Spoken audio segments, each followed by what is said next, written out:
Eh bien, il est 11h03 et nous sommes à 100 participants. Donc, dans ces conditions, nous pouvons démarrer en attendant les retardataires. Je salue d'abord évidemment tous ceux qui sont déjà arrivés et je salue mes co-présentateurs, en l'occurrence, pardon, Madame Sorel de l'Observatoire des achats responsables, Nicolas Faure de Proactis et puis Samuel Rétoré de l'Académie des achats. Slide suivante. Sur ce sujet de la décarbonation des achats, nous allons essayer d'interpréter au mieux les nouvelles dispositions réglementaires du 1er juillet 2022 et au mieux la possibilité pour chacun d'entre nous, de la TPE à la grande entreprise, de participer à cette nécessaire décarbonation de l'activité, donc principalement des achats. Donc sont présents autour de cette table Annie Sorel, vice-présidente de l'Obsar, qui est un partenaire historique de notre dynamique, Nicolas Faudon, le représentant de la plateforme, la marketplace Proactis, qui nous racontera pourquoi il devient important, y compris sur les marketplaces, de décarboner les achats, et Samuel Rétoré, un grand spécialiste de l'ingénierie d'achat, qui représente l'Académie des achats, et qui aussi, depuis des années, au même titre que l'Observatoire des achats responsables, essaye de participer à la conduite du changement dans les achats, à savoir prendre en compte la dimension responsable, la dimension éco-responsable, et pas seulement le prix et le délai. Voilà pour la présentation. Je passe tout de suite la parole à. Alors, en ce qui concerne l'équipe GCI, excusez-moi, je vais oublier mes collaborateurs. Il y a évidemment Constantin Wolfram, notre nouveau directeur général, et puis celui qui porte la totalité de la méthodologie et du côté scientifique de nos travaux depuis des années, Bastien Lamouche, ingénieur en charge de moi-même qui anime et qui a créé cette activité. Voilà, je passe la parole à Annie Sorel pour nous présenter l'Obsar et surtout les missions et l'histoire de l'Obsar. Merci beaucoup. Bonjour à toutes et à tous. Alors, l'Obsar, qu'est-ce que c'est? C'est un think tank qui a été créé en 2010, au moment de la parution de la norme ISO 26000. Et on s'est dit, qu'est-ce que ça veut dire pour les acheteurs d'intégrer la RSE? Du coup, ça s'appelle Observatoire des achats responsables. Donc, c'est le terme qui regroupe tous les termes comme éco-responsable, durable, ce qu'on veut, tout ce qu'on veut. Et notre ambition, enfin, clairement, ce qu'on a surtout contribué à faire, on fait un baromètre des achats responsables tous les ans. Et puis, on a beaucoup travaillé sur la normalisation. Qu'est-ce que ça veut dire acheter responsable? On a travaillé sur une norme française en 2012 et comme on avait un peu d'avance, on a, porté la norme au niveau international qui est la norme ISO 20400 et je vous décrirai quelques éléments tout à l'heure puisque vous allez voir que ça a beaucoup de liens avec, le sujet du jour.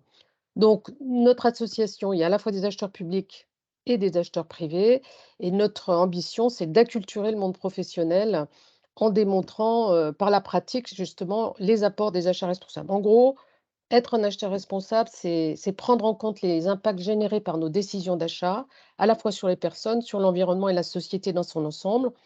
Donc on voit bien que c'est un levier, très important, surtout en ce moment et donc si vous voulez bien passer à la slide suivante pour dire que, hem, en plus du baromètre, de la normalisation, on a des groupes de travail spécifiques. Et alors là, c'est évidemment depuis 2021, on a travaillé sur vid sur la décarbonation. Alors je vous ai mis ici le dernier rapport du GIEC, donc on voit bien, je ne vais pas vous faire des précisions là-dessus, puisque si vous assistez à ce webinaire, c'est que vous en êtes convaincus. Et du coup, ce que je voulais dire, c'est que la lutte contre le réchauffement climatique, c'est un sujet stratégique pour les achats, parce qu'on sait qu'à peu près, en moyenne, 60 à 80 des émissions de gaz à effet de serre d'une entreprise sont liées aux achats. Donc, qu'est-ce qu'on a fait en 2021? En fait, on a commencé à construire un socle de connaissances et de webinaires sur lequel on pouvait s'appuyer. On a par exemple, fait des webinaires. C'est quoi le bilan carbone? C'est quoi le fameux scope 3 amont qui concerne les achats? Donc vous savez, on y trouve les achats de matières premières, la fabrication des biens et des services utilisés par l'entreprise pour son activité et tout le fret amont. On s'est dit aussi, qu'est-ce que c'est que l'analyse de cycle de vie? Comment est-ce qu'on intègre les risques climatiques dans la cartographie des risques? Et cetera, et cetera. Donc je vous montre quelques étapes à droite du document. Voilà, on travaille un peu sur tout le process achat, comment on intègre le risque climatique dans la stratégie, comment on mesure l'empreinte carbone de ces achats, comment est-ce qu'on, monte en compétence ces équipes achats, il faut les former bien sûr, comment on évalue ses fournisseurs et on les associe aux actions de décarbonation et comment on intègre des clauses carbone. Donc Vous pouvez retrouver, si vous adhérez à l'Obsar, tous ces sujets dans des webinars et des replays. Et puis, bon, on est tous en train de monter en compétence sur ces sujets. Alors, depuis 2022, ce qu'on essaie tous collectivement, c'est de s'adapter et d'atténuer pour adapter et atténuer les conséquences du changement climatique en mettant en œuvre des actions nécessaires. Et du coup, on approfondit et on a créé 3 commissions. Une commission reporting, parce que vous savez, il y a les obligations réglementaires, je ne vais pas y revenir. Une commission catégorie d'achat, parce que c'est plus intéressant de travailler par secteur, notamment le secteur du transport. On avait déjà beaucoup travaillé avec Tekablou à un moment, à l'Obsar.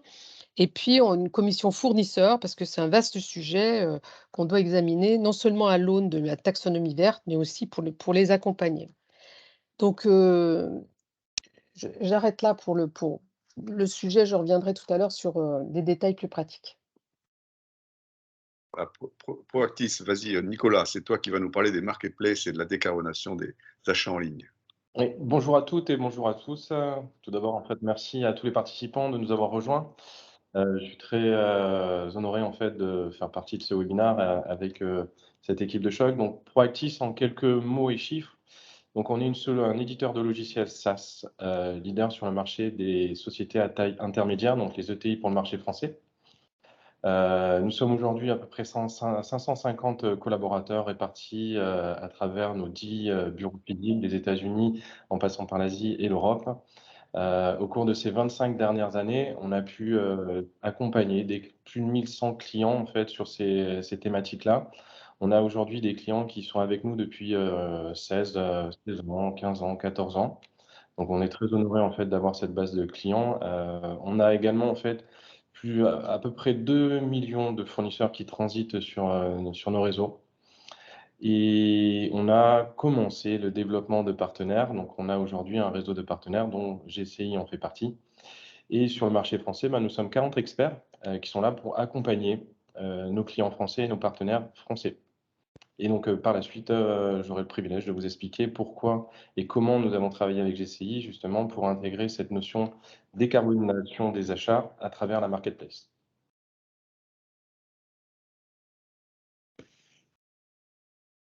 Monsieur Mangeur, votre micro est coupé et Samuel n'est pas encore arrivé. Je l'ai eu au téléphone, il va arriver. Bon, je vais improviser sur la slide est assez bien faite. La cabine des achats est installée dans le paysage depuis de nombreuses années. Elle fédère le nombre de consultants aux spécialités complémentaires dans les achats intelligents. Et le modèle nous plaît beaucoup puisqu'ils sont comme nous à vouloir transformer la performance économique en performance environnementale et inversement.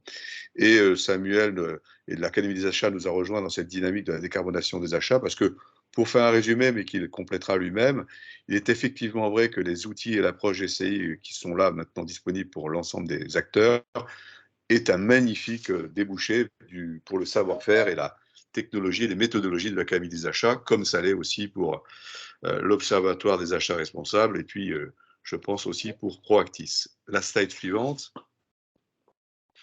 C'est GCI, donc c'est nous, on existe depuis un peu plus de 11 ans maintenant, nous sommes une plateforme digitale, 100% digitale. Pour éviter ce côté froid digital sur le terrain, nous avons un peu plus de 80 experts agréés qui sont porteurs de solutions pour accompagner nos utilisateurs dans un plan de décarbonation, que ce soit dans la mobilité, le transport, l'énergie, la communication, tout ce qu'on peut imaginer. Vous verrez le panel complet de ces experts. On en a une quarantaine en France, une quarantaine dans une vingtaine de pays. Bien évidemment, les solutions que nous proposons, au-delà d'être conviviales, efficaces, elles sont conformes en France à la méthode bilan carbone, mais pas que, puisque nous avons un peu plus de 50% de nos clients qui sont non français, donc conformes à l'ISO 1464, conformes au Greenhouse Gas Protocol, tant dans les aspects calcul que dans les aspects reporting. Nos clients sont de toute nature, hein, des petites entreprises de 2-3 salariés à des groupes de plusieurs dizaines de milliers. Pourquoi? Puisque je reviendrai dessus tout à l'heure. Notre approche de l'inventaire carbone, le Greenhouse Gas Inventory en anglais, est bien simplifiante pour tout le monde et elle s'explique. Je reviendrai dessus, mais ce qu'il faut retenir, c'est qu'aujourd'hui, on a des milliers d'utilisateurs dans des domaines aussi différents que l'industrie, la distribution, la banque, l'assurance, l'événementiel, le sport. On est très fiers de gagner le Tour de France tous les ans. On fait tous les grands prix de Formule 1 et de rallye grâce à la FIA. On fait aujourd'hui beaucoup de choses avec le football, hein, puisque nous sommes le partenaire de la LFP pour le bilan carbone des clubs de division 1, division 2, et on est dans le vin et autres. Donc voilà, GCI est une entreprise à vocation de désacraliser le bilan carbone au principe d'expliquer que c'est simple, il s'agit simplement d'un inventaire carbone, je reviendrai dessus, et surtout de le démocratiser. Hein, le prix moyen d'un bilan carbone, il y a encore 2-3 ans, c'était 15 à 20 000 euros. Évidemment, nous avons surpris avec une tarification qui est de 500 à 1 000 euros pour les TPE-PME et de 1 000 à 2 000 euros pour les entreprises grandes et même très grandes. Voilà, donc désacraliser, démocratiser l'inventaire carbone. On a tout dit ainsi sur GCI. Slide suivante.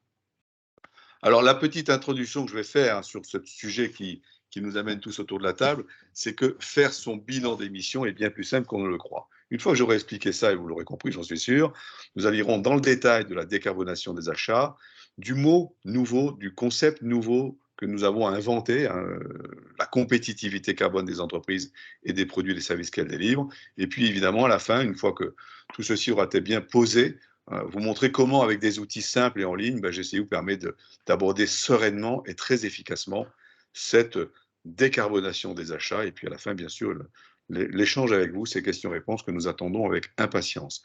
Alors la slide suivante, c'est cette préface, hein, sur le fait de faire son bilan d'émissions de GES. C'est beaucoup plus simple qu'on vous l'a toujours dit. Un bilan carbone, c'est finalement qu'une marque qui cache derrière tout simplement un inventaire carbone. En anglais, c'est Greenhouse Gas Inventory. Alors quand on a compris ça, on a compris que toute entreprise, tout entrepreneur, quiconque est capable de faire lui-même son inventaire carbone, puisqu'il s'agira simplement de rapprocher des quantités de produits, matières et services de facteurs d'émission. Alors, quelles sont les difficultés?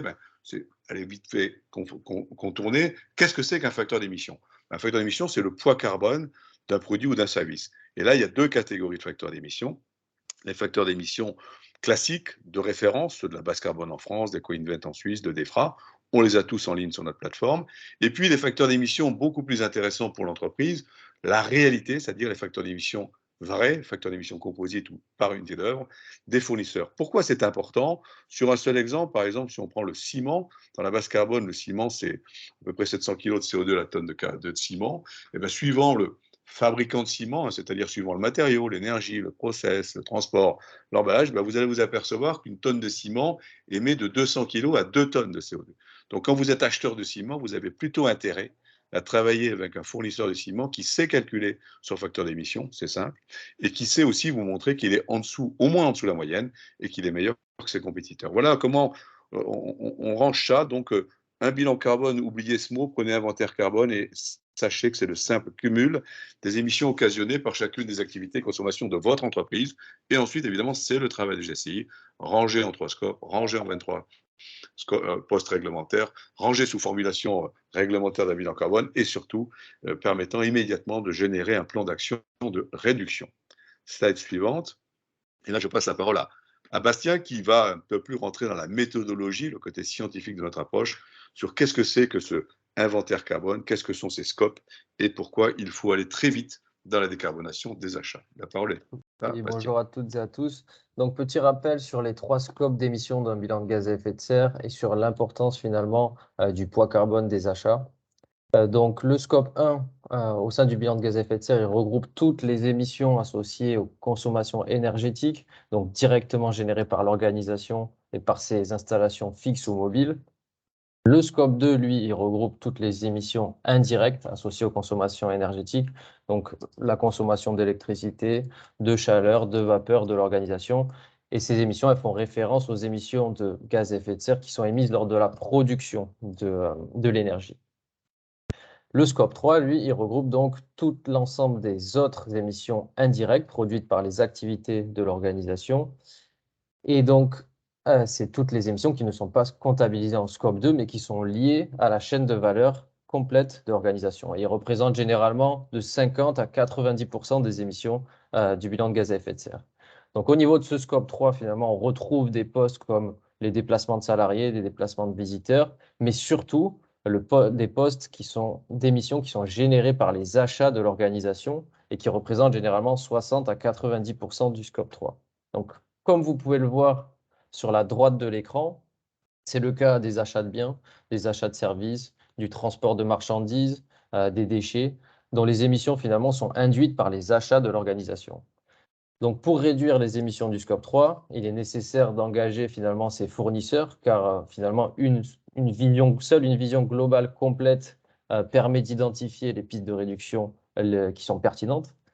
Et donc, la décarbonation des achats, c'est une impératif pour réaliser la trajectoire bas carbone d'une organisation. Vous avez le micro coupé, M. Mangin. Merci Bastien. Donc slide suivante, s'il vous plaît.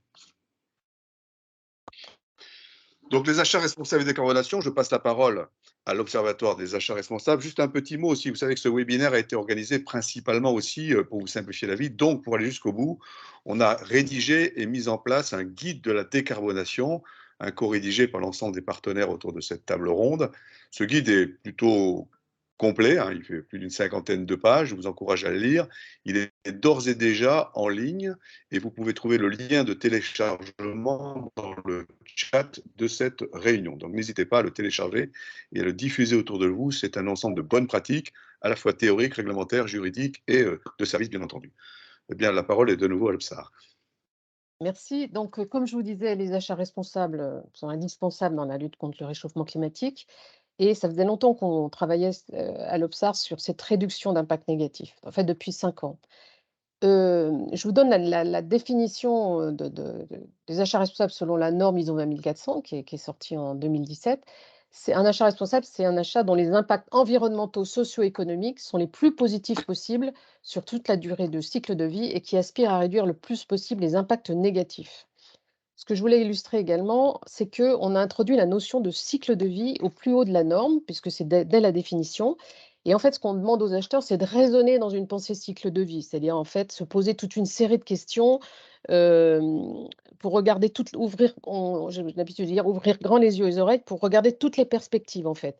Identifier les impacts négatifs, et comment est-ce que je peux accentuer les impacts positifs, éviter de déplacer les problèmes d'un cycle à l'autre. Ça ne veut pas dire, et je dis toujours, quand on parle penser cycle de vie, c'est quand même différent de réaliser un ACV qui est quelque chose de très technique et normé. Donc une fois que j'ai dit ça, nous, on est allé un petit peu plus loin au niveau de la norme, si vous voulez bien aller sur la slide suivante. Et on a, vous savez, acheter, c'est aussi être performant. Donc on a défini une méthode, une approche de raisonner en coût du cycle de vie. Que je vais vous illustrer là. Donc en fait, on a un schéma qui montre que l'acheteur peut raisonner son prix d'achat. Bon, on sait que le plus bas, c'est pas forcément la solution la plus économique. Donc il y avait déjà une notion que les acheteurs utilisent qui s'appelle le coût total de possession, qui met en évidence tous les coûts cachés pour les entreprises qui ne sont pas, comment dire, évidentes dans le coût d'achat. On avait travaillé à l'Obsar déjà, ce que vous voyez sur le pointillé, une méthode de coût global. Donc, on dit aussi l'acheteur, il doit réfléchir à éviter des risques et à créer de la valeur. Je vous donne un exemple. Des risques évités ne sont pas souvent valorisés. On sait par exemple qu'un risque de réputation pour une entreprise, ça peut représenter jusqu'à 25% de son chiffre d'affaires. Donc, voilà. Souvent, on est allé dans les gestions responsables pour l'image. Et puis, la création de valeur, c'est énormément d'opportunités pour les entreprises. C'est des innovations, c'est des bénéfices, par exemple, d'intégrer des services qui ont été faits dans le secteur protégé adapté, bon, je passe.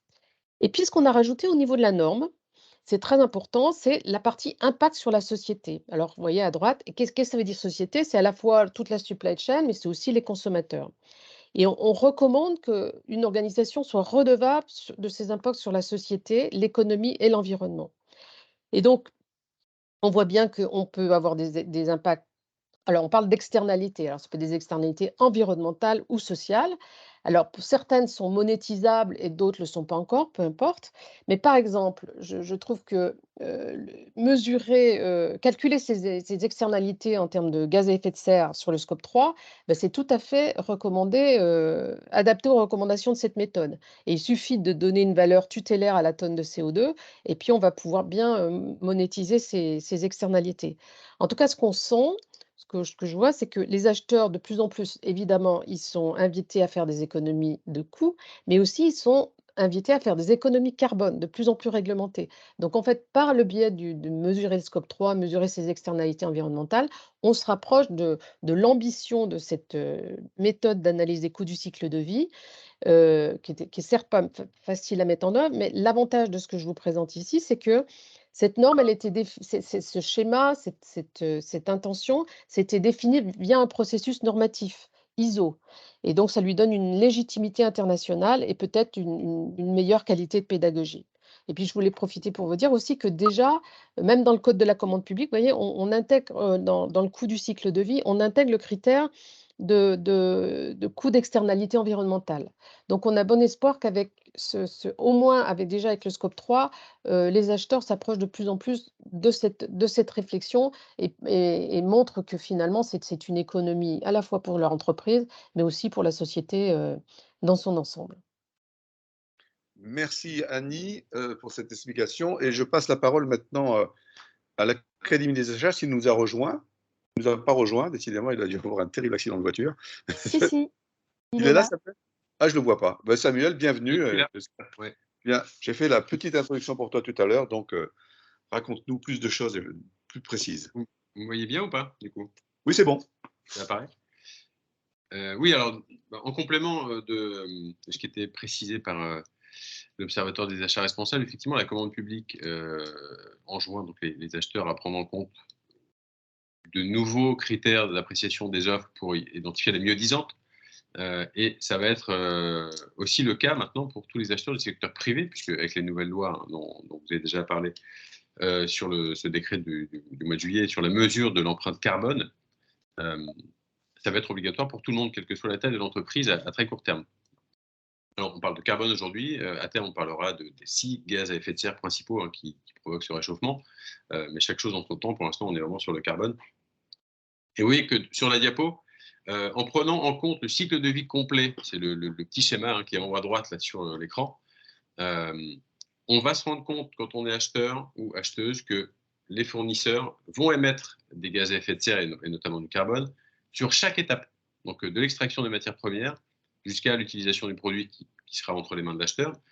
Donc en fait, prendre en compte ce processus d'analyse du cycle de vie dans le processus d'achat, ça permet de mieux anticiper les émissions et de mieux les mesurer ensuite grâce à des outils informatiques et notamment les bases de données qui permettent de faire l'inventaire pour ensuite, une fois qu'on a mesuré, réduire, puisque pour rappel, c'est ça qu'on a un objectif de neutralité carbone en 2050, donc ça va venir très vite. On avait un objectif de réduction de 20%, petit rappel historique avec la stratégie Europe 2020. L'agenda 2030 a repoussé un peu le curseur et là, donc on vise neutralité carbone en 2050. C'est pour ça que les enjeux des achats d'hier sont plus les mêmes que ceux d'aujourd'hui. On est sur maintenant la préservation de l'environnement, l'économie de l'énergie consommée et la respectabilité donc, de l'image de l'entreprise, puisque c'est la responsabilité sociétale des entreprises qui devient obligatoire. Et donc voilà, ça vient s'ajouter aux 3 principaux enjeux, ce fameux triptyque QCD qu'on avait hier, qualité, coût, délai, pour donner un petit peu plus d'ampleur à la performance achat, qui va intégrer maintenant les différents volets donc, environnementaux et sociaux du développement durable dans la définition des besoins. Et c'est ce qu'on aide à faire, nous, à l'Académie des achats, pour les acheteurs du privé comme du public, parce que, comme je le disais, c'est obligatoire aujourd'hui pour les acheteurs publics. C'est notamment repris par le Plan national pour les achats durables. Et nous, on a énormément de demandes sur cette thématique-là, parce que c'est quelque chose d'assez nouveau. Et demain, ça sera pour les acheteurs du secteur privé. Donc, pour prendre un temps d'avance, il faut déjà intégrer ces 6 points clés qu'on voit sur la partie droite de l'écran, les enjeux des achats aujourd'hui et demain, et ne pas se cantonner, entre guillemets, à une version un peu classique et standard des enjeux achats avec le triptyque QCD. Merci voilà. Samuel. Est-ce que c'est clair? C'est très clair. Donc ceci nous amène à un nouveau mot, un nouveau paradigme, une nouvelle dynamique autour du mot compétitivité carbone dont GCI se sert depuis une dizaine d'années et qui devient aujourd'hui véritablement un élément clé de la respectabilité, de la performance des entreprises. Et c'est Constantin, notre directeur général, qui va nous parler de cette compétitivité carbone. Merci Philippe, bonjour à tous. Effectivement, cette notion de compétitivité carbone, donc, qui est un concept inventé par GCI, c'est une notion qui devient de plus en plus déterminante dans les stratégies d'entreprise pour se démarquer de ses concurrents et pour s'inscrire avec ses clients et avec ses fournisseurs dans une relation pérenne. On a vu que les planètes s'alignent, donc d'un point de vue réglementaire, avec notamment le décret du début juillet qui impose de calculer le scope 3, c'est-à-dire les émissions indirectes de gaz à effet de serre, dont les achats sont une partie essentielle, au niveau du consommateur final, accentué par l'unité qu'on vient d'ailleurs de passer, qui fait que le consommateur est de plus en plus regardant sur l'engagement bas carbone des marques qu'ils achètent. Pour les entreprises elles-mêmes, pour une raison notamment de marque employeur, avec un message clair qui est que les talents ne resteront que s'ils trouvent du sens à leur travail. Ce qui veut dire qu'un engagement fort de l'entreprise en matière de RSE, avec à la clé une réduction drastique de leur empreinte carbone. Mais l'enjeu pour les entreprises, c'est plus uniquement d'avoir un poids carbone unitaire par produit faible, mais c'est d'avoir un poids carbone unitaire par produit inférieur à celui de ses concurrents. Et ça, c'est un nouvel élément déterminant dans cette notion de compétitivité carbone. Et l'autre enjeu, enfin, c'est de pouvoir communiquer sur ce poids carbone précis, opposable au tiers, pour ne pas être noyé dans une mesure globale moyenne des émissions de CO2 qui sont très souvent à la hausse, si je reprends l'exemple par exemple de Philippe sur le ciment. Et donc, ces facteurs d'émissions, on le voit ici là, sur la droite de l'écran, elles sont calculées à partir de données moyennes, ce qui font que ces données moyennes, forcément, sont à la hausse. Et donc, c'est essentiel de pouvoir être très précis, mais c'est le cas avec des mesures de calcul dans lesquelles il faut respecter des normes, notamment la norme de l'ISO 1464, avec des règles de calcul de facteurs d'émission composite et de règles de calcul de facteurs d'émission par unité d'œuvre qui permettent d'exprimer clairement la compétitivité carbone d'une entreprise. Merci Constantin, je regrette de ne pas t'avoir vu, je t'avais coupé ta caméra, mais c'est vraiment dommage pour tout le monde. Ah. C'est un détail. Donc voilà, ça ne marchait pas. Et ben donc on va laisser la parole à Nicolas qui va nous parler de la compétitivité carbone impliquée au marketplace, qui sont elles-mêmes un fantastique levier pour le déploiement des entreprises. Exactement, merci à tous. Donc comme je l'ai un petit peu précisé tout à l'heure, en fait, Proactis c'est un éditeur de logiciels, donc on a cette culture en fait d'innovation et également d'accompagner en fait ses fournisseurs et ses clients en fait depuis de longues années. Donc ces derniers mois, on a participé, on a intervenu auprès de différentes discussions, échanges, on a participé on a lu en fait des analyses, etc. sur cette thématique achat responsable, sur la partie RSE. Et malheureusement, en fait, je pense que beaucoup de gens ont compris le sujet, mais on n'avait pas de solution concrète. Comment l'appliquer et comment mettre en œuvre en fait ce suivi et cette gestion en fait de décarbonation en fait des achats. Donc, par notre positionnement aujourd'hui en fait de système source to pay, donc où les acheteurs sont en relation avec les fournisseurs, on a commencé à travailler et à penser à trouver une solution, à proposer une solution à travers cette marketplace. Donc, on s'est posé la question sur 3 leviers, notamment donc répondre aux exigences réglementaires, apporter une solution donc concrète à l'optimisation des processus achats et financiers des entreprises, et de trouver des solutions pour accompagner les fournisseurs pour justement jouer le jeu, à contribuer à calculer ce poids carbone de leurs produits et services. Donc, ici, un petit schéma. Donc, l'avantage de ce petit schéma, c'est qu'on peut commencer par n'importe quel des acteurs, soit le fournisseur, l'acheteur, l'utilisateur ou la direction financière, puisque on est tous partie prenante. On a tous un rôle clé à jouer en fait dans ce sujet-là de décarbonisation des achats. Donc, c'est pas d'un point de vue uniquement business, mais d'un point de vue environnemental et donc pour le bien-être en fait de notre planète. Donc moi aujourd'hui, j'ai fait le choix de commencer par les acheteurs, qui sont notamment en fait en lien avec le sujet en fait d'aujourd'hui. Donc les acheteurs sont en lien avec la stratégie de leur entreprise et également doivent intégrer en fait les composantes qui sont poussées par les directions financières en termes de justement de réduire en fait ce coût carbone. Et donc ils se doivent de trouver en fait des fournisseurs qui sont en mesure de pouvoir leur apporter la valeur carbone de la fabrication de leurs produits. Mais également la partie logistique. Donc, encore une fois, les méthodes ont été décrites précédemment. Et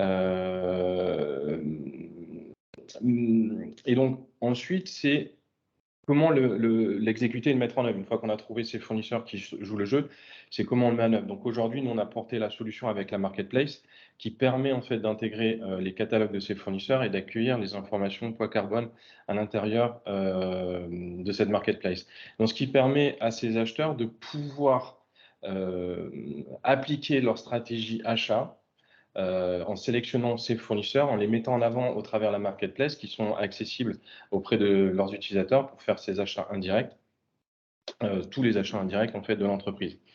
Et par la suite, le deuxième composant et rôle en fait des acheteurs, c'est de pouvoir vérifier que la valeur qui est communiquée soit correcte, puisqu'encore une fois, on a parlé avec Constantin de la compétitivité entre les fournisseurs. Donc à un moment donné, on se doit en fait de vérifier que la valeur qui est fournie par les fournisseurs soit correcte. Donc là, ce sera éventuellement un nouveau composant en fait des acheteurs de pouvoir aller vérifier ces valeurs. Donc soit à travers la plateforme GCI, soit avec un tierce partie qui va pouvoir certifier l'exécution de la méthode et la valeur donnée. Et donc aujourd'hui, on est en train de rechercher cette tierce personne.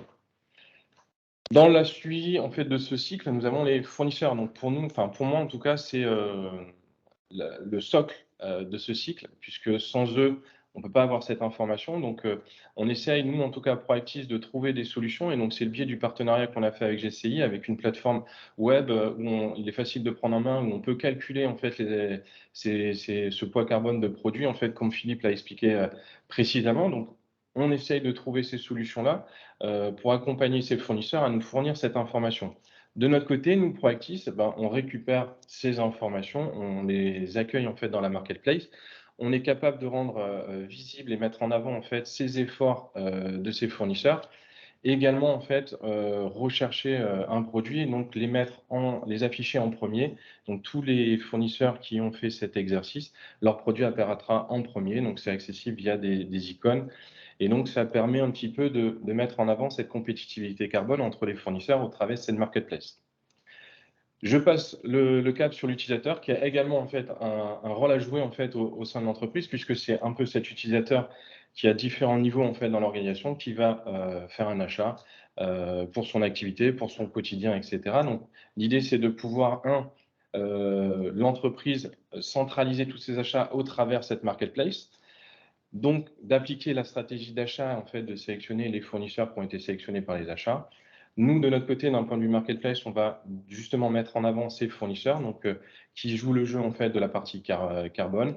Dans la sélection des produits, on va rentrer en fait par le biais de petits icônes qui sont accessibles sur les produits et les afficher en premier dans les moteurs de recherche pour commencer à sensibiliser les utilisateurs avec cette notion carbone. Et à terme, on l'espère, ça rentrera en fait justement dans les critères de recherche, comme on l'a évoqué tout à l'heure, qualité, prix et délai. Là, on rentrera en fait sur la notion de critères de recherche poids carbone pour pouvoir sélectionner un produit.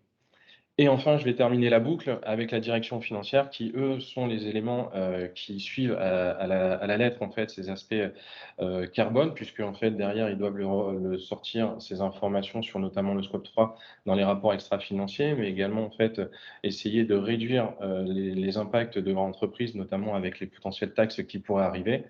Donc, la marketplace va pouvoir consolider le poids carbone qui a été acheté, donc au travers tous les achats qui ont été faits sur cette marketplace. Donc, on sera en mesure de proposer une consolidation de ce chiffre par fournisseur, par région d'achat, par catégorie d'achat, voire par période, etc. Et donc, cet élément marketplace avec cette marque, c'est un reporting, sera un support de communication supplémentaire entre les directions financières et achats pour justement travailler ensemble, sélectionner les bons fournisseurs, continuer à avoir le suivi en fait de ces poids carbone et impliquer tous leurs utilisateurs pour jouer le jeu. Et derrière, c'est d'accompagner ces fournisseurs. Et donc là, nous, on essaye de continuer à trouver des solutions pour que cet effort de contribution soit le plus facile et le moins fastidieux pour les fournisseurs. Voilà, j'ai terminé. Merci beaucoup, Nicolas. La suite, c'est, je pense, on retourne vers la technique avec Bastien, mais préalablement, ce cercle vertueux donc, qui a déjà été bien tracé par Nicolas. Qu'est-ce que c'est que ce cercle vertueux? C'est la stratégie, on va dire, c'est clair, hein, d'une bonne entreprise, c'est-à-dire tout en haut, avoir le bon outil pour faire l'identification parfaite et complète de son inventaire carbone, de son bilan carbone en termes réglementaires. Grâce à ce bilan, elle va identifier les postes sur lesquels elle peut elle-même agir en réduction. C'est la chasse au gaspillage, sur les gaspillages, les surconsommations, tout ce qu'on peut imaginer, qu'on peut mieux traiter dans une entreprise. Et puis après, une fois qu'on a fait ce tour de piste de la chasse au gaspillage, on a gagné quelques milliers d'euros, c'est certain, on a gagné quelques pourcentages d'émissions de CO2, mais ça ne suffit pas. Il va falloir à ce moment-là parler à ceux qui sont les porteurs principaux du poids carbone de mon entreprise, c'est-à-dire les fournisseurs. On va leur parler très simplement en leur disant, vous savez, on a un combat commun, c'est de réussir notre trajectoire bas carbone, la mienne comme la vôtre. Pour y arriver, il faut qu'on se mesure et qu'on s'améliore et qu'on ait chacun un langage nouveau concernant la compétitivité carbone. Donc, on va faire en clair une demande aux ces fournisseurs du poids carbone, du facteur d'émission réel de leurs produits ou de leurs services, et pas n'importe comment. On va leur demander que ce calcul soit opposable au tiers, c'est-à-dire qu'il ne soit pas simplement le fruit d'un questionnaire en ligne. Non, il faut que ce soit carrément, et Bastien reviendra là-dessus, un calcul qui soit fait suivant l'ISO 1467 et qui réponde à tous les attendus du PCF, du Product Carbon Footprint, qui est une détermination internationale qui a deux avantages. Un, elle met tout le monde sur un pied d'égalité, et deux, elle est auditable, ce qui est impossible avec des questionnaires personnalisés par certaines organisations. Donc, ce calcul du facteur d'émission est essentiel, on va le demander aux fournisseurs, peu, mais de plus en plus long, très bien. D'autres l'ont pas encore et vont le faire sur la plateforme GCI, tant mieux, ou autre. On inclura auprès de ces gens-là la demande précise d'un facteur d'émission calculé suivant la norme. Et puis, il y a ceux qui disent, ouais, pas tout de suite, plus tard. Alors, on a une solution aussi pour eux. Il y a sur la plateforme GCI un service entièrement gratuit pour les fournisseurs qui leur permet de calculer en ligne, de façon simple, conviviale, documentée et surtout réglementaire et opposable au tiers, le facteur d'émission de leurs produits. Alors là, ça veut dire qu'on a la solution quand on est déterminé à baisser son empreinte carbone. Il suffit de demander à ses fournisseurs le vrai facteur d'émission de ce qu'ils vous vendent en produit ou en service, et s'ils ne l'ont pas, de leur proposer de le calculer gratuitement sur la plateforme GCI. Qu'est-ce qui va se passer à terme? Ces fournisseurs, ayant compris l'intérêt de cette compétitivité carbone, de ce facteur d'émission, vont à leur tour s'engager avec leurs propres fournisseurs et à leur tour surtout, à terme, s'engager à faire leur propre bilan carbone de manière à trouver à l'intérieur de leur propre bilan carbone les moyens de réduction de leurs émissions.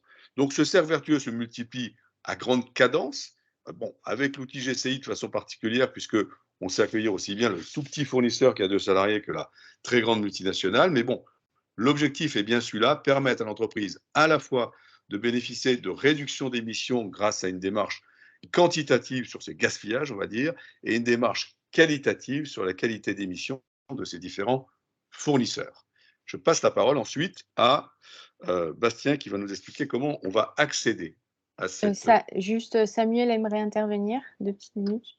Oui, juste rapidement pour vous annoncer que je dois vous quitter malheureusement maintenant pour d'autres rendez-vous déjà pris en amont, mais je serai à disposition pour répondre à une sorte de foire aux questions, si vous voulez consolider un peu toutes les questions qui peuvent être soulevées pendant le webinaire. Et puis, c'est l'occasion de répondre à des points peut-être plus précis sur le processus d'achat. On te transmettra les questions qui seront, à mon avis, nombreuses. Merci, Samuel, de ta Merci à tous. Merci à tous. C'est un peu compliqué dans ton agenda aujourd'hui. Donc, maintenant, la parole un petit peu à la technique, parce que tout ça, blablabla. Donc, aujourd'hui, comment ça marche et pourquoi ça marche bien? C'est ce que va nous présenter Bastien. Oui, donc je vais vous présenter rapidement la plateforme GCI et ses différentes possibilités pour décarboner les achats. Donc, au sein de la plateforme GCI, nous avons d'abord créé un espace d'échange entre le client et le fournisseur. Donc, cet espace d'échange, il permet au client de référencer ses différents fournisseurs dans un premier temps avec des informations générales, raison sociale, numéro de TVA et adresse mail. Ensuite, une fois que les fournisseurs sont référencés, le client a 2 possibilités. Soit il a la possibilité de simplement faire une prise de contact avec son fournisseur afin de l'inciter finalement à se connecter sur la plateforme GCI et à calculer le facteur d'émission de son produit gratuitement. Soit il a la possibilité de faire une demande spécifique d'un facteur d'émission à son fournisseur qui a déjà justement calculé ou qui est déjà inscrit sur la plateforme GCI.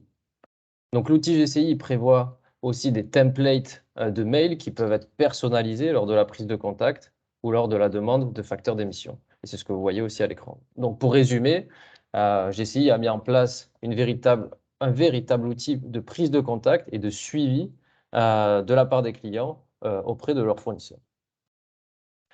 Ensuite, on va voir le côté fournisseur du coup. La demande, on voit bien qu'elle est répertoriée au sein de la plateforme et du coup sur le compte utilisateur du fournisseur lors de sa connexion sur GCI. Et du coup, slide suivante, le fournisseur, lui, il a la possibilité donc ensuite de sélectionner un facteur d'émission qu'il a déjà calculé et qui lui a été demandé par le client. Et il a la possibilité du coup de le communiquer. Il voit bien toutes les informations générales que vous voyez sur la gauche du facteur d'émission qu'il a créé. Et là aussi, des templates sont prévus, c'est ce que vous voyez sur la droite, pour justement communiquer le facteur d'émission à son client et personnaliser l'envoi de mail. Donc, je vais vous donner maintenant quelques petites précisions sur le calcul du coup du facteur d'émission de la part du fournisseur. Donc, au niveau du calcul, GCI met à disposition un calcul de PCF, c'est ce qu'on appelle le Product Carbon Footprint. Donc, qu'est-ce que c'est qu'un PCF? Finalement, c'est l'inventaire de fabrication, de production d'un produit qui a été calculé finalement en conformité avec des normes internationales de référence. Ces normes internationales de référence, donc au niveau ISO, c'est la 14067 qui a été créée en 2018. Et le GAG Protocol a créé une norme un petit peu similaire qui s'appelle Product Life Cycle Accounting and Reporting Standard et qui précise également les modalités de calcul de l'empreinte carbone d'un produit. Donc, ces normes, elles permettent de calculer l'empreinte carbone d'un produit selon une approche d'analyse du cycle de vie, mais uniquement orientée sur un indicateur qui est le carbone, donc le changement climatique finalement, qui regroupe les différents gaz à effet de serre.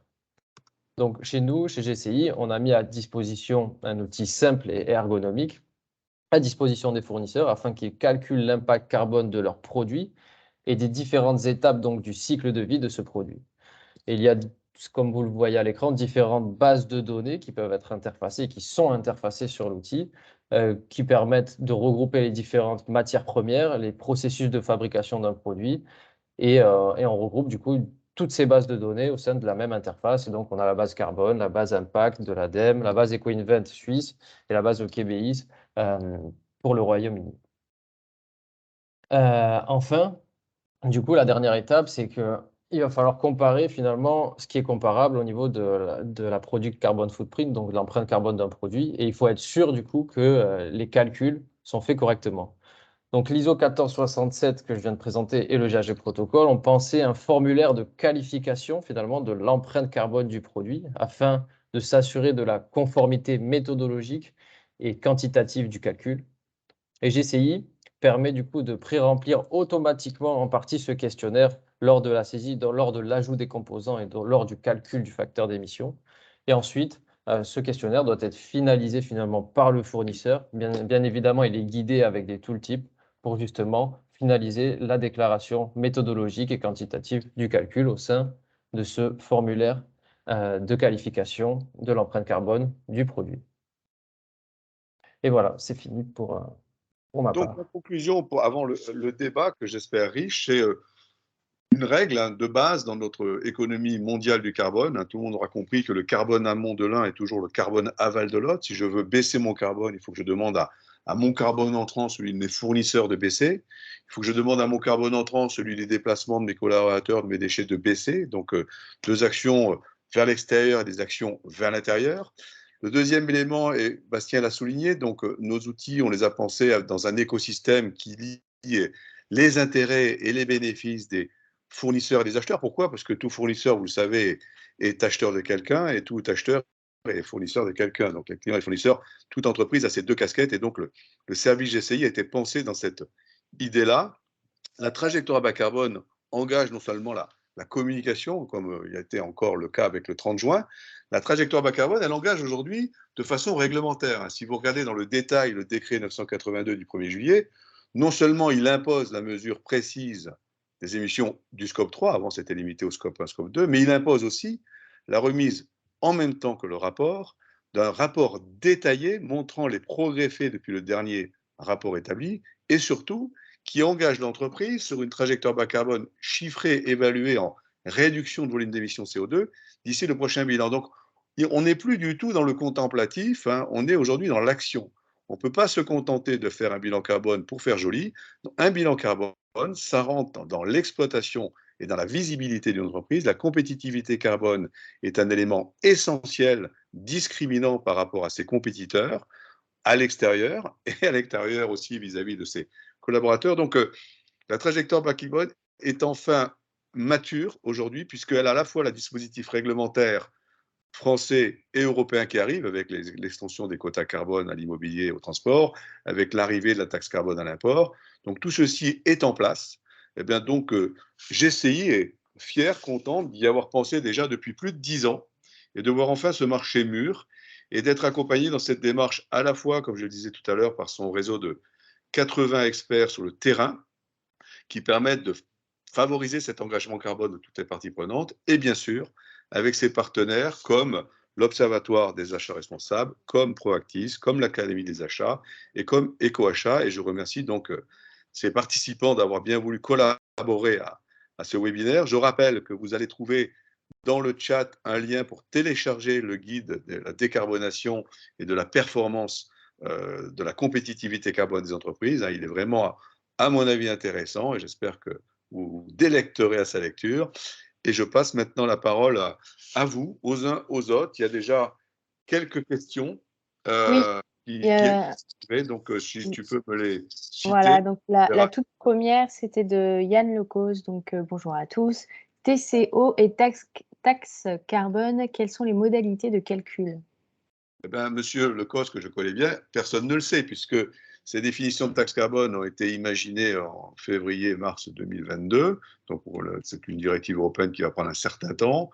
Donc, dans le TCO, aujourd'hui, on ne peut pas raisonnablement mettre une taxe carbone. On peut l'imaginer. Alors, l'imagination, c'est ce qui sert souvent à déclencher les actions. Il est sûr et certain que d'ici 2 ou 3 ans ou plus tard, cette taxe carbone sera là. Quant à savoir comment elle va être calculée, je pense qu'elle va être calculée sur des éléments rationnels qui appartiennent à l'ISO, parce qu'il faut que ça soit opposable au tiers. Et combien va-t-elle être? Aujourd'hui, on parle des quotas carbone qui sont en train de dépasser dans les prévisions 300-400 euros. On peut donc raisonnablement imaginer que chacun peut faire son petit calcul sur un coin de table en disant « et si je devais payer toutes mes émissions carbone, ça ferait tant parce que je vais mettre en face un prix de 100 euros.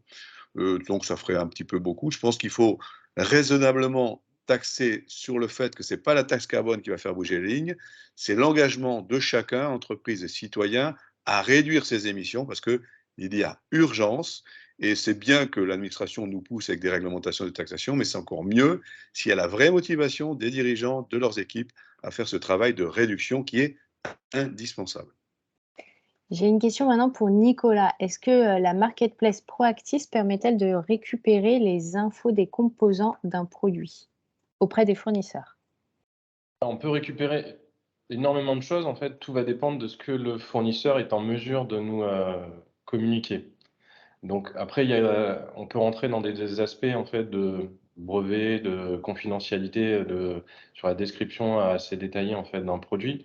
Là, j'ai envie de dire, c'est à charge aux fournisseurs et aux fabricants de nous transmettre ces informations. Nous, ensuite, on est en mesure de les intégrer dans la description du produit. Et ensuite, en fonction des points qui sont importants ou pas, on peut les mettre en avant ou pas dans nos moteurs de recherche et dans les listes d'affichage.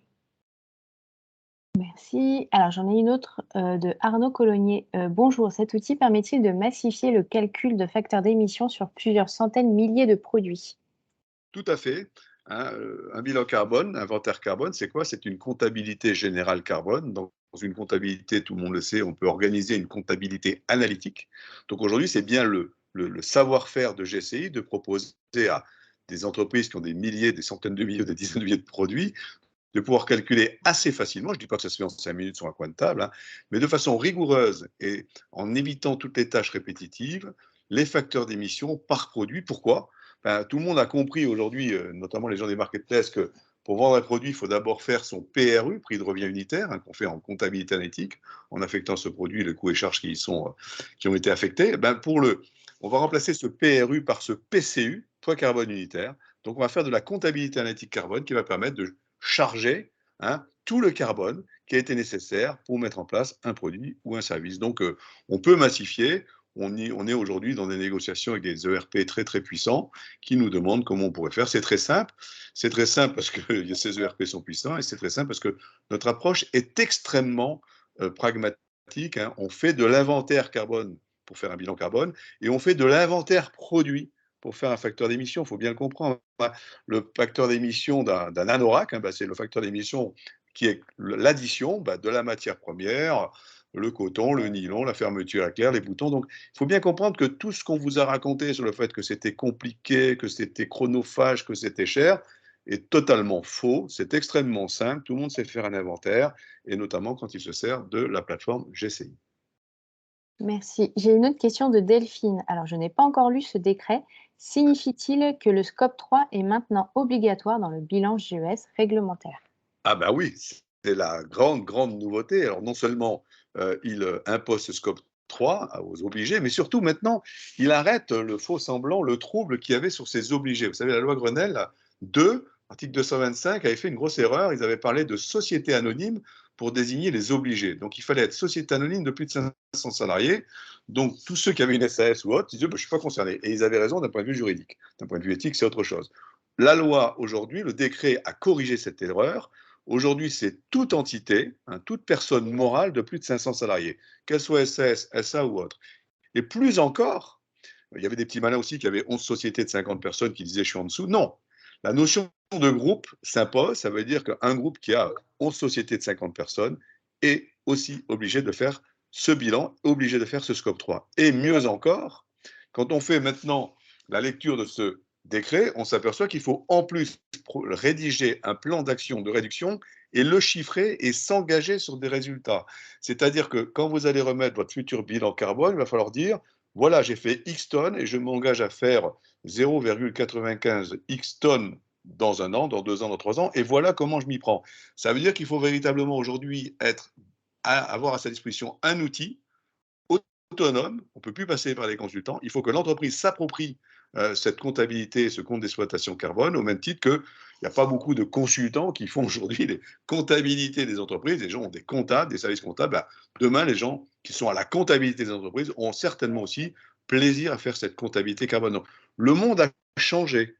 Hein, tout le monde est obligé d'y aller. Alors, quand je dis tout le monde, on me dit oui, non, il n'y a que les obligés. Non. Toutes les grandes sociétés, il y en a 6 000 obligés aujourd'hui en France, ont des fournisseurs. Ces fournisseurs vont tous recevoir une lettre de ces obligés, comme quoi ils doivent réduire leur empreinte carbone. Et pour ces fournisseurs vont faire ce qu'il y a lieu de faire, c'est-à-dire eux-mêmes en appeler à leurs propres fournisseurs. Donc jusqu'à la TPE de 2 salariés, tout le monde est concerné par l'impact positif, hein, de ce décret 982 du 1er juillet. Alors tout ceci est largement expliqué, documenté dans le document que vous pouvez télécharger qui s'appelle le guide de la décarbonation, qui vient d'être publié par Nos Soins aujourd'hui en ligne. Merci. Donc, une autre question de Stéphane Bacanin. Une fois la réduction effectuée, jusqu'à obtenir des émissions incompressibles, conseillez-vous la compensation pour atteindre le net zéro? Si oui, quel est votre processus? Alors, évidemment, la compensation, c'est le dernier recours. Hein. C'est le dernier recours une fois qu'on a calculé et réduit au maximum. Je préfère du reste appeler ça la contribution, c'est-à-dire compenser pour compenser. Non, contribuer sous 2 axes. Soit je contribue, à mon avis, de façon proactive en permettant à des gens qui émettent de moins émettre, c'est-à-dire fournir à des gens qui brûlent du bois pour chauffer ou pour faire la cuisine des fours solaires. Ça, c'est très intéressant, c'est vraiment de la réduction. Soit je séquestre, alors soit dans des forêts, soit dans des forêts à remembrer, soit dans des forêts tropicales, soit dans des forêts domaniales. Là, il y a plein d'offres. Alors, ce qui est intéressant, c'est de choisir, quel que soit le segment que vous ayez pris, des projets qui soient certifiés. Alors, en France, label bas carbone pour les produits forestiers locaux et de séquestration locaux, mais d'une manière générale, appuyez-vous sur des standards type VCS, type Gold Standard, qui sont la garantie pour vous que vous ne faites pas du greenwashing, que vous êtes en train de participer effectivement à un programme qui retire du carbone, hein, soit par substitution, soit par séquestration. Et du reste, sur notre plateforme, nous avons sélectionné quelques dizaines de programmes de cette nature sur lesquels on vous garantit l'origine, la certification et surtout le bon prix, parce que aussi sur ce côté-là, il y a quand même beaucoup de choses bizarres, hein, sur les produits de compensation. Donc, GCI se fait un devoir de vous proposer des produits certifiés et au meilleur prix. Alors là, je pense que c'est une question plutôt pour Nicolas. Est-ce que la marketplace est disponible en plusieurs langues, c'est-à-dire pour une société intervenant, achetant sur tous les continents? La réponse est oui. Après, en fait, il faudra valider et définir en fait toutes les langues en fait souhaitées. En exemple, en fait, ce qu'on a fait, c'est certains de nos clients qui sont internationaux. Ils n'ont pas les mêmes fournisseurs en fait pour leur site de production. Leurs sites de production sont installés dans différentes régions en fait du monde, et donc ils ont leurs propres fournisseurs localement. Et donc on a créé en fait des instances en fait, donc c'est des vues en fait à partir de cette marketplace pour permettre d'avoir chaque site avoir leur propre fournisseur, et donc les descriptions des produits en fait sont fournies en fait dans la langue locale et ça c'est fourni par les fournisseurs. Merci. Ensuite, alors j'ai une autre question. Donc il y en a beaucoup, donc je vais essayer d'en sélectionner quelques-unes. Donc de Yvan Corneau, bonjour. Vous preniez à l'instant l'exemple de l'anorak pour expliquer qu'il est très simple de calculer le bilan d'un produit. Vous considérez donc que tous les anoraks, quel que soit le fournisseur ou la provenance, ont le même coefficient d'émission? Alors, je viens de répondre en direct. C'est totalement le contraire de ce que j'ai dit. Au contraire, si vous allez dans la base carbone de l'ADEME, pour anorak, vous avez une référence, quelle que soit l'origine de l'anorak, sa composition, son poids, sa taille. Le facteur d'émission composite d'un anorak est bien plus intéressant. On va calculer vraiment le poids carbone de cet anorak parce qu'on aura sa composition matière, nylon, coton, coton recyclé par recyclé, fil, tout. C'est ça. Je vous donne une anecdote, c'est toujours souriant les anecdotes. On fait le bilan carbone du Tour de France et on fait aussi le bilan du sponsor Leclerc au Tour de France qui était bien embêté avec le poids carbone de ses goodies. Il avait notamment un anorak, c'était en fait un kawaii. Et comme il n'y avait rien dans la base carbone, il était obligé d'affecter à ses kawaii le poids carbone d'un anorak. Vous imaginez. Donc on a refait avec lui le calcul, on a déterminé qu'il y avait 380 grammes d'un poly quelque chose, il y avait une fermeture éclair ou une pression, il y avait un emballage et il y avait un transport. Donc on a l'air de rien, un, donné la bonne information, et deux, c'est important pour le Leclerc, divisé par 10 le poids carbone de cette distribution de kawaii, de brise-vent qu'ils font régulièrement sur le Tour de France jusqu'à présent, donc ils ne savaient pas le faire. Donc ma réponse est, j'ai du mal à m'exprimer, c'est totalement le contraire. Le facteur d'émission permet justement de différencier tous les anoraks du monde en fonction de la matière, du process, de l'énergie, du transport, de l'emballage et même du marketing. Ok, bon, on fait une dernière question parce qu'il est déjà midi. De Breton. Moi, j'ai pas faim, on peut rester un peu plus longtemps pour ceux qui ont encore des questions. Hein. Ok. C'est pas la SNCF. Alors, la question, c'est l'acheteur peut avoir besoin du facteur d'émission relatif à un produit ou un service. Comment le facteur d'émission de l'entreprise du fournisseur, émissions, déchets, recyclage, dépenses générales, etc., est-il pris en compte? Alors, il y a deux réponses. Il y a la réponse, si l'entreprise en face, le fournisseur, fait son bilan carbone complet, il va pouvoir calculer le facteur d'émission par unité d'œuvre. Par exemple, s'il fournit des anoraks, il va faire le bilan complet de son usine et il va affecter, il fait 1 million d'anoraks, il va affecter 1 millionième du poids carbone de toute son activité par anorak. Bon, ça, c'est la façon analytique. Deuxième possibilité, donc ça, c'est du top-down. Ça peut être du bottom-up. On reprend le même raisonnement. On va identifier l'ensemble des matières premières, du process, de l'énergie, du transport, de l'emballage affecté à cet anorak, et on va le recalculer. Tout ça est en ligne sur la plateforme GCI. Alors, je vois, tenant compte d'un ensemble, c'est très chronophage, je vois une autre question là sur la raison. C'est vrai que c'est chronophage de faire un poids carbone par unité d'œuvre. C'est vrai que c'est aussi chronophage de faire le prix de revient d'un produit. Il y a une logique qui s'impose à nous depuis 50 ou 60 ans où il y a plein de gens dans l'entreprise qui calculent au mieux le prix de revient unitaire de ce qu'on vend pour trouver le meilleur prix de vente, parce que c'est la bagarre, parce que c'est la compétition, etc. Eh bien, il faut bien comprendre ça. Aujourd'hui, le poids carbone unitaire est aussi important que le prix de revient unitaire. Pas tout de suite demain matin, mais ça va faire partie des éléments structurants, de discriminants des acheteurs.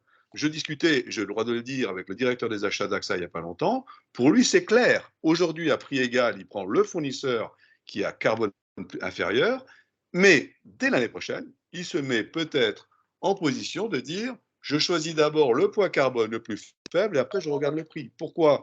Parce que son PDG, le groupe AXA est un groupe important, a décidé de faire moins 30% en 2030 et on ne va pas faire moins 30% en 2030 sans allez faire des efforts.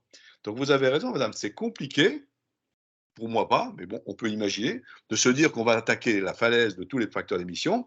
Mais retenez bien deux choses. D'une part, ça va être un investissement par produit de 20 minutes, une demi-heure, 40 minutes, 10 minutes pour les produits simples, c'est un investissement. Mais à contrario des prix de revient unitaire que vous devez réviser tout le temps en fonction de la parité euro-dollar, du coût du transport, de la taxe machin et trucs et bidules, le poids carbone d'un produit, une fois qu'il est inscrit dans vos livres, donc il est fermement défini. Et si demain, rien ne bouge, et si demain vous changez un coton par du coton recyclé, en 1/10 de seconde, le poids carbone va être amélioré. Si vous diminuez l'impact transport, ça va être... Oui, donc, vous avez une base qui correspond à un nouvel actif de présentation de votre entreprise qui est essentiel. Une entreprise qui oublierait aujourd'hui que derrière cette réglementation, derrière cette dynamique pour réduire les émissions de gaz à effet de serre, il y va de la pérennité des entreprises, serait une entreprise qui va disparaître. Et le mot n'est pas trop fort. Donc c'est vrai, il y a du boulot. On l'a simplifié au mieux. Si vous demandez à un consultant classique de vous faire des calculs de facteurs d'émission par unité d'heure ou composite, vous en avez pour 2 ans, c'est clair.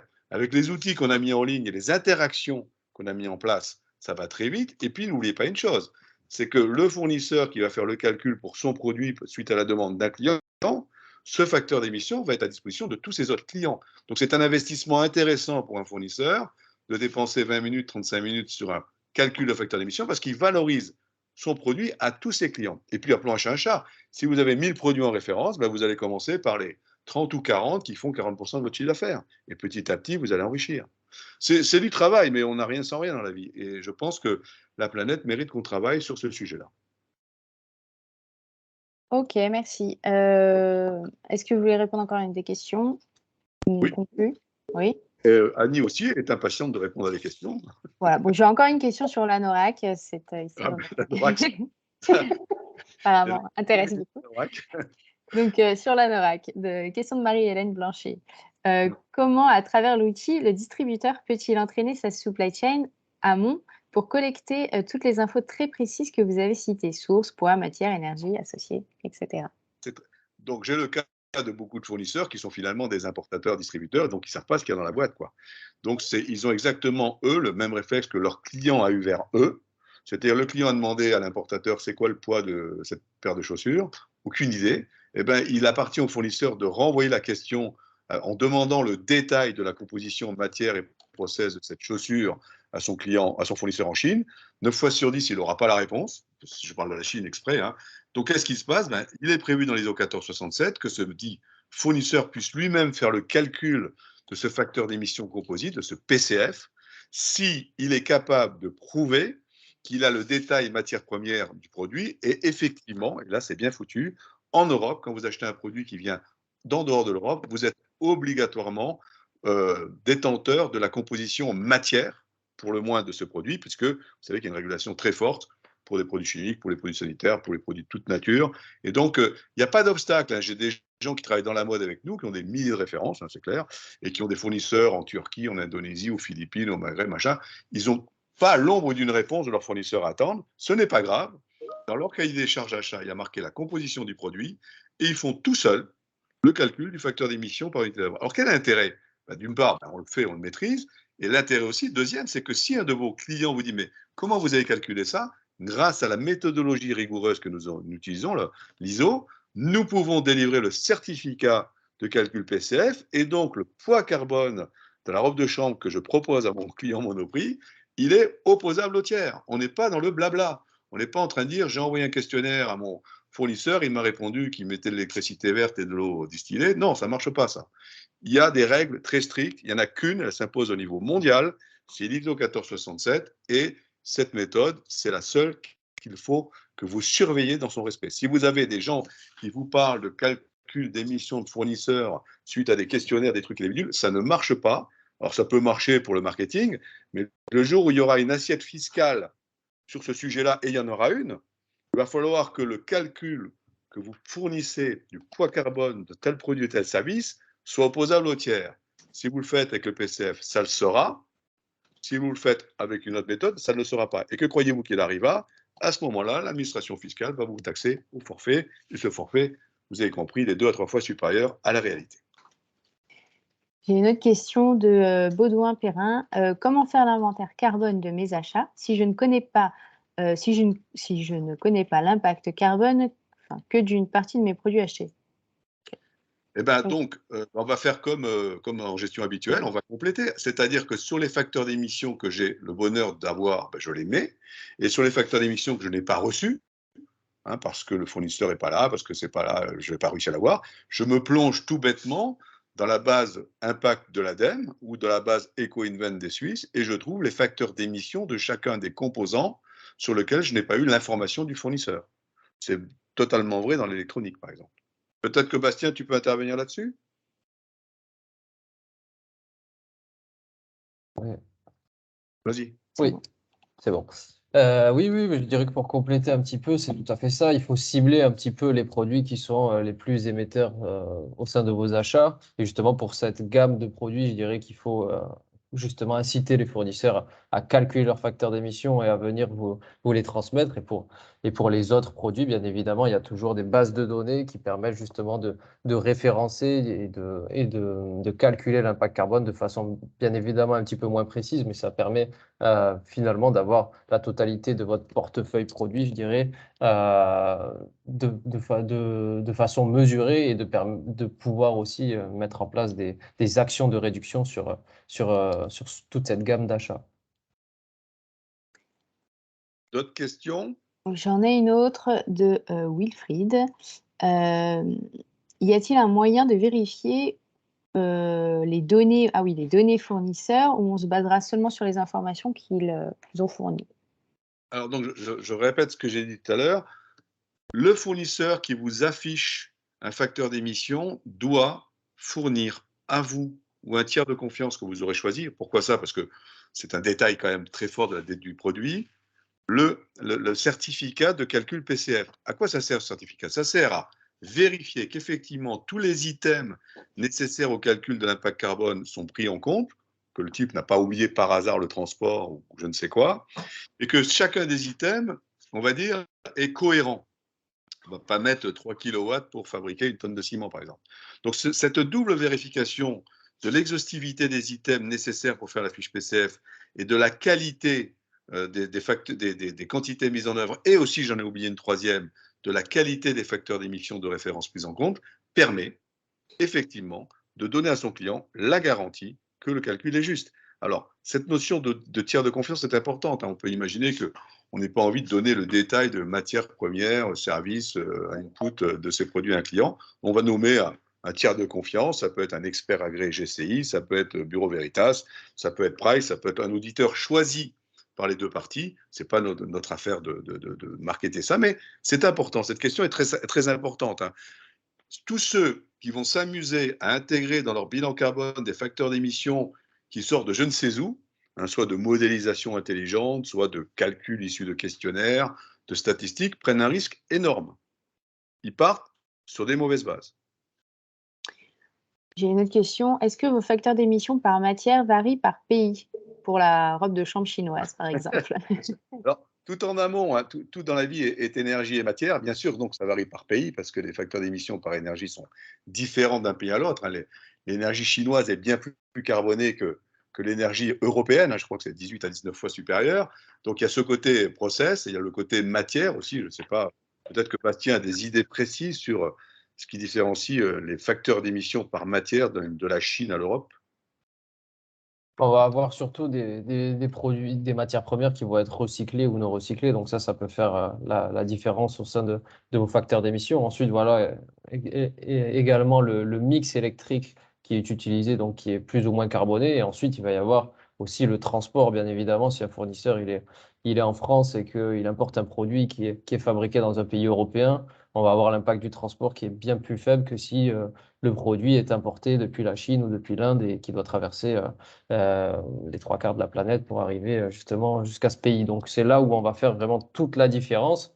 Et bien évidemment, même au niveau des matières premières qui sont utilisées donc pour calculer l'impact carbone d'un facteur d'émission, au niveau de la base EcoInvent, on va avoir une diversité aussi de facteurs d'émission pour ces matières premières en fonction de la localisation. Donc au niveau de la base EcoInvent, il y a quand même plus de 20 000 facteurs d'émission. Donc pour beaucoup de produits, beaucoup de matières premières, il y a aussi une localisation géographique qui intervient dans le poids carbone de ces composants. Alors, on va aller vers la dernière ou avant-dernière question, puisque c'est l'heure du déjeuner. Moi, je mange Oui. fou, mais bon, ceux qui... je pense aux autres. Alors, j'ai 2 questions, 2 dernières questions. Alors, la première, comment s'assurer qu'aucun élément n'est omis par rapport au process? Exemple, l'acheteur n'achète pas toujours le transport et le fournisseur n'a pas toujours le transport qui lui est commandé. Ouais. Nul ne peut ignorer qu'un produit qui vient de Chine a eu du transport de Chine, quoi. Donc, si on n'a pas l'information, il y a des abats qui permettent de l'éjecter. Peut-être que tu peux compléter ça, Bastien. Mais je pense que tout à fait, hein, dans les caractéristiques, dans la fiche produit, normalement, on devrait avoir ces informations-là. Ensuite, voilà, au niveau du questionnaire de qualification, on va avoir justement par étape du cycle de vie, qu'est-ce qui aura été ajouté et calculé justement au niveau de la PCF. Donc après, voilà, comme on l'a dit, ce questionnaire, il permet un audit et une vérification du calcul de la PCF. Et si on se rend compte, si la personne qui audite se rend compte qu'il n'y a pas eu de transport justement lors de l'acquisition des matériaux ou lors de la distribution finale après production, bah, c'est que la PCF a été calculée d'une façon qui n'est pas correcte ou méthodologiquement robuste. Merci, Et la Bastien. dernière question, PCF et tiers de confiance. GCI peut-il être considéré comme tiers de confiance ou le bilan GCI doit-il être validé par un auditeur? Alors, il y a une légende urbaine là, qui dit bilan certifié, audité. Je signale qu'il n'y a aucun référentiel de certification des bilans carbone en France. Le COFRAC n'a jamais voulu en faire, il n'y en a pas. Ça veut dire en clair qu'aujourd'hui, quelqu'un qui vous propose un bilan carbone doit s'engager à faire des calculs pour vous faire faire des calculs qui soient conformes à la méthode. Et cette méthode est parfaitement décrite, ça par contre, et elle est parfaitement opposable au tiers. Ça veut dire aussi que si vous choisissez GCI, vous avez un bilan qui est conforme, c'est l'engagement de GCI, ça fait quand même 10 ans qu'on le dit, et si c'était faux, on nous aurait dit le contraire. Mais surtout, nous sommes dans une solution digitale, on ne va pas vous remettre un PowerPoint papier et puis voiture. Non, on va vous donner un espace privé sur notre site où vous avez la totalité des informations entrantes, des calculs, le résultat du bilan sur lequel vous pouvez donc montrer toute la transparence à ceux qui se poseraient la question de la conformité. Au-delà, bien sûr, on n'est pas des vendeurs de prestations. Si vous nous le demandez, on vous fera une relecture et un tampon, parce que c'est évidemment, on est sûr de notre affaire sur la conformité des calculs faits par GCI. À savoir aussi que quand on va remettre le rapport GCI, on va citer les postes qui n'ont pas été renseignés, on va citer les facteurs d'émission qui ont été choisis, on va citer les facteurs d'incertitude. Donc, il n'y a pas simplement un rapport Bastacosy, comme on dit dans le Sud. Non, il y a une véritable approche scientifique et méthodologique par GCI de ce bilan carbone, de cet inventaire carbone qui doit être fait dans les règles de l'art, opposable au tiers, et surtout le point de départ d'un plan d'action de réduction. Quand GCI vous délivre un bilan carbone, il vous délivre en même temps un plan d'action sur lequel vous avez la totale autonomie et les objectifs annoncés raisonnables et quantifiables. Bon, il reste encore 2 questions. Après, on finit. C'est peut-être plus pour Bastien. Pour les matières premières, il y a une prise en compte de la part de recyclés ou non? Est-ce également le cas pour la part biosourcée ou non?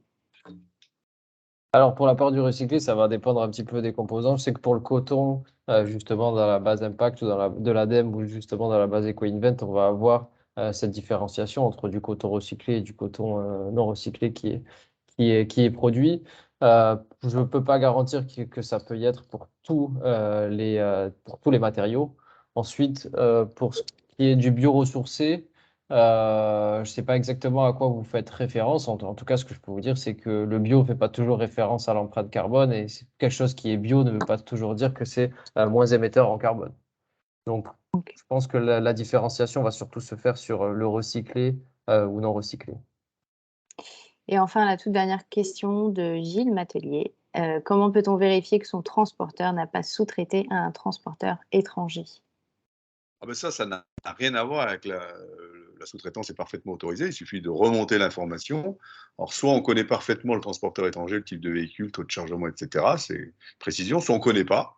Et ben, aujourd'hui, on sait que le transporteur est venu de Varsovie à Lyon avec un camion. On n'en a rien à faire, qu'il soit polonais ou français. Il y a les camions roulent pareil, consomment pareil. Et tu mélanges, il me semble, Gilles, le côté social, sociétal, du côté environnemental. Évidemment, le transporteur français qui sera labellisé par Tecalou, quelque chose qui ressemble, pourra afficher un bilan, une meilleure émissions, c'est-à-dire, pour prendre un exemple, un camion de 32 tonnes fait 85 grammes de CO2 à la tonne kilomètre en termes moyens, c'est ce qu'on va mettre pour tous les transporteurs non déclarés et les transporteurs étrangers, alors qu'on sait qu'un transporteur qui utilise un Euro 6 bien conduit, etc., bien équipé, va plutôt faire du 50-60 grammes de CO2 à la tonne kilomètre. De là l'intérêt, quand on utilise un transporteur, de lui demander s'il a effectivement une information précise sur ses émissions de CO2, et s'il ne l'a pas, lui demander de le faire, d'autant que c'est gratuit, hein. Il y a une plateforme qui s'appelle Tecalo qui le fait, donc il n'y a que la mauvaise volonté qui peut empêcher vos transporteurs de vous donner la vraie information sur les émissions de CO2 de leur transport, que ce soit routier, ferroviaire, maritime, aérien ou autre. Voilà, tout ceci existe, hein. Il suffit de travailler. Ok, bon, Gilles a fait un commentaire, mais peut-être qu'on pourra en reparler plus tard. Le commentaire, c'est les grands groupes sous-traitent en cascade, ils annoncent un poids carbone de leur activité et sous-traitent ensuite. Ouais.